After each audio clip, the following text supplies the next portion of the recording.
නියතමානී ගති පැවතුම්. බලන්න අපි ළඟ තියෙනවද කියලා. මේ ගැඹුරු බුදුදහම අදහ ගන්න ඕනේ කියලා. ගැඹුරු බුදුදහම අධ්‍යයනය කරන්න. සමහර ගම්වල මිනිස්සු බස් අරගෙන යනවා. අර හාමුදුරුවෝගේ බණ හොඳයි. ඒ හාමුදුරුවෝ පඨම ධානය ලබා ගන්න හැටි කියලා දෙනවා. ඒ හාමුදුරුවෝ ဒုတိ ය ධානය ලබා ගන්න හැටිත් කියලා දෙනවා. තෘතිය ධානය ලබා ගන්න හැටිත් කියලා දෙනවා. සෝවාන් සකෘදාගාමී අනාගාමී මාර්ගඵල වලට යන හැටිත් කියලා දෙනවා. මිනිස්සු බස් අරගෙන යනවා අපේ. මේ බණ හොඳයි. මේ බණ හොඳයි. ඊට වඩා වටින රත්තරන් වැඩි තියෙන්නේ. ප්‍රායෝගික බුදුදහම ඉගෙන ගන්න, ගෙදර දොරේ ඉන්න හැටි, ජීවත් වෙන හැටි. මේ ගැඹුරින් බණ කියනවට වඩා හොඳ නැද්ද? ඔබ ප්‍රායෝගික ජීවිතයට බුදුදහම එකතු කරගන්න.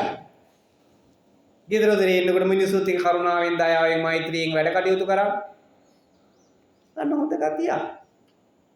පඨම ධානය ලබා ගන්න හැටි දැන් මේ ඉගෙනගෙන වැඩක් නැහැ.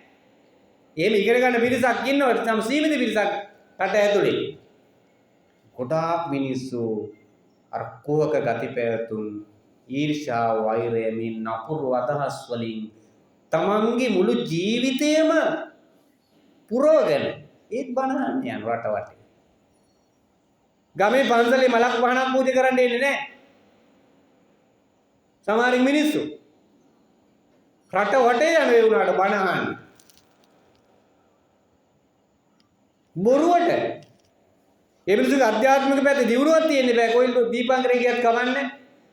ඒ මිනිස්සුගේ දියුණුවක් තියෙන්න බෑ ජීවිතේම නම්. මිලෝ සසරක් ඇත්තේ නෑ. මිලෝ සසරක් ඇත්තේ නෑ. රට වටේ බණ අහන්න ගියට වැඩක් නෑ. අටමස්ථාන හැමදාම වන්දනා කරන්න ගියට වැඩක් ඇත්තේ නෑ. ප්‍රායෝගික බුදුදහම රත්තරන් වැඩි හිටියේනේ ජීවිතයට එකතු කරගන්න. ගෙදර දොරේ ඉන්න හැටි, මිනිස්සුත් එක්ක ජීවත් වෙන හැටි පුරුදු වෙන්න. හොඳ මිනිසෙක් වශයෙන් සමාජීය ජීවිතේ ජීවත් වෙන හැටි ඉගෙන ගන්න. අන්න ඒක තමයි ප්‍රායෝගික බුදුදහම කියන්නේ. මේ සමහර මිනිස්සු ඇත්තටම මම නිතර කතා කරන මාතෘකාව කොහේ කිව්වේ. තමන්ගේ ජීවිතේ ඒක හැදෙන්න ඕනේ. කිසිම හැදිල්ලක් නැහැ. අර පීල්ලකින් වතුර වැහෙන වගේ අකාරුණික සිතුවිලි හිත ඇතුලේ වැක්කිරෙනවා. කවුරු රවට්ටන්නද මේ යන්නේ? තමන්ම රැවටෙනවා පින්නතුනේ. තමන් රැවටෙනවා. තමන් රැවටීමට ලක් වෙනවා. ඒ නිසා ප්‍රායෝගික බුදුදහම ලං කරගන්න.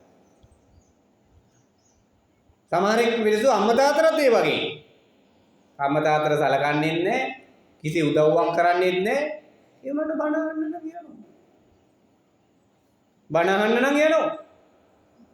ඇහුවට වරදක් නැහැ. ප්‍රායෝගික බුදුදහම ටිකවත් ඉගෙනගෙන ඊ පැත්තවත් ජීවිතේ හදාගන්න දෙන්න.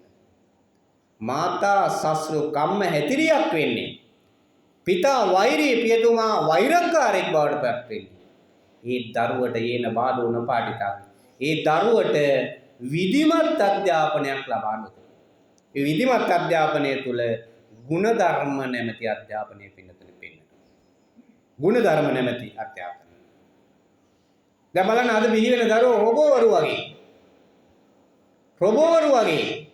යහක් ගුණක් දක්න්නේ නැහැ, අනක් ගුණක් ඇත්තේ නැහැ. කිසිම ගුණ ධර්මයක් ඇත්තේ නැහැ. රොබෝවරු තනිකර රොබෝවරු වගේ. ගුණ ධර්ම නැහැ. ඒ නිසා මගේ රත්තරන් වැඩි හිටියනේ ඔබ බුද්ධ ධර්මයේ තේරුම් ගන්න. බලන්න වක්කලී කියන තරුණයා බුද්ධ කාලේ හිටියේ පින්නතුනේ වක්කලී කියන තරුණේ. මේ තරුණයා බුදුහාමුදුරුවෝ දිහා නිතර බලාගෙන ඉන්නවා. බුදුහාමුදුරුවෝ දිහා නිතරම බලාගෙන ඉන්න එක වැඩේ මේ තරුණයා. දවසක් අහන බුදුහාමුදුරුවෝ මේ තරුණයාගෙන් ප්‍රශ්නයක්. මොකක්ද අහන්නේ? කින්තේ